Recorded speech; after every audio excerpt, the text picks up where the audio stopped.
Hello everybody, my name is Paul Zachary Shelton III and the stimulus talks has failed. So what now? Yes, you are right, Paul Zachary Shelton III. The stimulus talks have failed. Oh man, this is so disappointing. We were so close, but not quite there. Stay tuned. We're going to talk about this coming up next.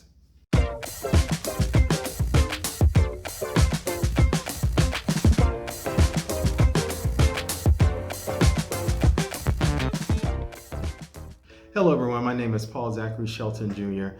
and I am the Chief Investment Officer of Warwick Shore Advisors. We are a wealth and investment management firm located in Orlando, Florida, with clients all across the United States. If this is your first time coming to my channel or seeing one of my videos, I ask that you please hit the subscribe button. Please ring the bell so that you can get an update each time I post a new video. And lastly, please like and share this video to help me increase the financial literacy of our globe. I'm so grateful to have my son help me out today, getting ready to go back to school next week and putting him to work, helping me make some videos. But he is completely correct. The talks in Congress between the House of Representatives and the Senate and the White House have failed. Both sides could not come to an agreement. Nancy Pelosi stated that they offered $1 trillion in a cut to their plan, which was a little over $3 trillion, if the Senate Republicans would increase their plan by $1 trillion. Now we know the Senate Republicans have proposed, the HEALS Act, which is $1 trillion worth of total stimulus.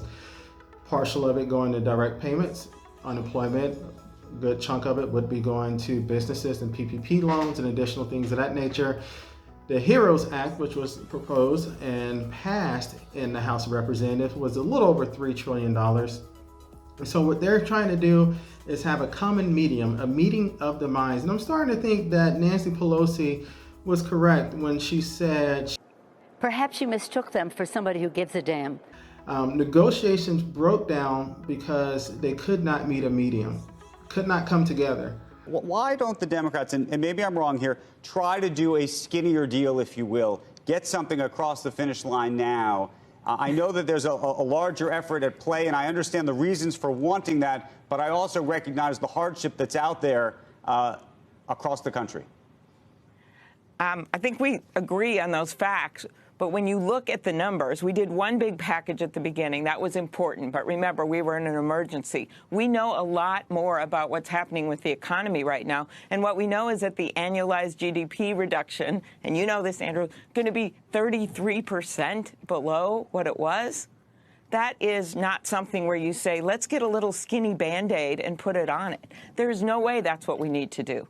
What we need to do is make sure we're focused on some of the areas where employees don't have jobs and where businesses are going completely under. We need to make sure testing is actually testing so people don't wait 7 days in their basement to try to get the results and they're not working and then they find out, in fact, they don't have COVID. We need to help our hospitals, and we need to make sure that we've got unemployment, rental, mortgage assistance, those things. We're in a crisis. I want to focus on the day after tomorrow, which is next year, and I know that's what we'll do with Joe Biden. But for now, we must pass a deal that is not just some little skinny thing that you think you can put a Band-Aid on for a month. I'm again quoting the president. It's going to get worse before it gets better. It will get better, but let us please respond appropriately to this instead of just doing something and then going home for August. Senator, let me just ask you about the $600 number, though, because that's obviously been a big point of contention throughout this. There are places where $600 is not enough, and we can debate whether everybody, frankly, deserves to be paid more than $600 in this country a week. That's a larger philosophical debate.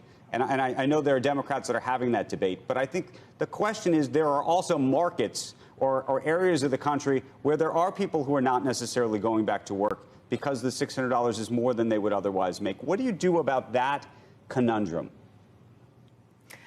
Well, as we've done before, when we had the last downturn, which, by the way, Barack Obama and Joe Biden got us out of, we tapered down the federal assistance and we looked at different areas and what was happening. I think our point that right now we're not at that moment, as we're seeing spikes in rural areas, as we're seeing spikes in the South and in the West and in states that before we hadn't seen them in. But there will be a time, of course, that happens. And I understand exactly what you're talking about. That's part of the discussions that they're having right now. But I think overall, Andrew, the point is that we just can't do something small right now. We've got a big, gigantic crisis, and we need to respond in a way that makes sense.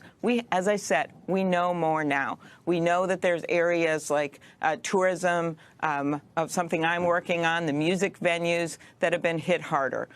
We also know that we have to make some changes and adjust to the business program. The Democrats shaved $1 trillion off of their plan. The Republicans would not add $1 trillion to their plan to meet in the middle at $2 trillion. So where do we go from here? Right now, it looks like there's going to be an executive order that may be pursued by the president. At least that's what Steve Mnuchin has advised that he's going to tell the president to work on over the weekend, is an executive order. But this is kind of contrary to what we heard earlier. I thought that Senator Mitch McConnell said they're not going to go on recess and they're not going to leave until a deal is passed. It seems like what they're doing now is they're arguing, they're bickering, they're fighting, they're yelling back and forth at each other, and then they're not coming to an agreement saying, that's okay, we'll go on vacation, while everyone else is still struggling and still trying to make it by. So we're waiting to see what will happen next with this executive order and what will happen, what will be in the executive order, and how is he going to really carry this out. I know some things the president is able to do when it comes to the moratoriums on evictions and rent, or I should say on evictions and filing for foreclosures and putting people out of their homes, but that doesn't mean that that prevents people from having to repay that later on down the road. It doesn't eradicate the issue. It only pushes it further out and pretty much creates a balloon payment for a lot of people out there in the future.